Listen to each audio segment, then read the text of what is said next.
Colleagues, we are discussing the Commission work programme at the most difficult moments in the history of European integration. The European Union is disintegrating at a frightening speed. Anti-EU forces are on the rise, demolishing what has been built up over decades by the post-war generations. But instead of offering an alternative vision for the future, they just jump ship. Thank you, Mr. Farage. Against this backdrop, the work programme of the Commission must be more than a mere list of legislative proposals. It must offer the outlines of a new European Union.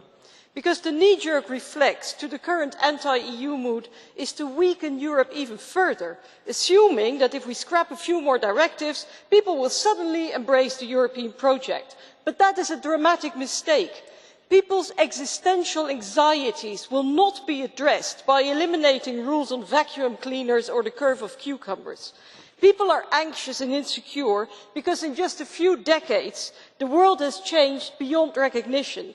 Globalisation, the digital revolution and urbanisation have radically changed the way that we live. Our communities have become much more diverse, with immigration and advancing gender equality. Political and economic leadership is no longer the monopoly of middle-aged white alpha males.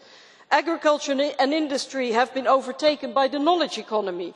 And what was considered a very good CV 30 years ago does not open doors anymore today. Our old familiar world is gone. And there's a 50-50 split in the population that is reflected in the electorate, not just in Europe, but also in the United States and elsewhere. And each side is terrified of the worldview of the other. And our task is to offer a plan for healing this rift. We must do justice to both. It's not just about the victory of one group over the other, it's about creating a society where both feel safe and at home. And the knee-jerk reflex of weakening the EU in response to the rise of anti-EU sentiments is the wrong one. It does not do justice to those who do want to grasp the opportunities the 21st century world offers, nor does it help in any way those who feel threatened by a new world. It's a mistake to think we can weaken the anti-EU populists by weakening the EU. We have to make the EU stronger, more democratic and more accountable, and more able to act and address the big challenges of today.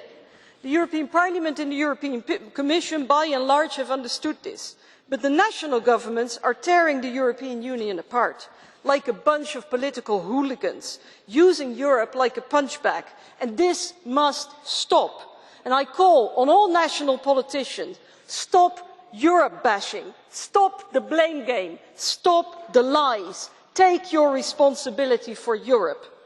We all have a responsibility to offer a real prospect to all European citizens, a Europe where everyone has a place for all, young and old, city and countryside, men and women, people of all shapes and sizes and all walks of life.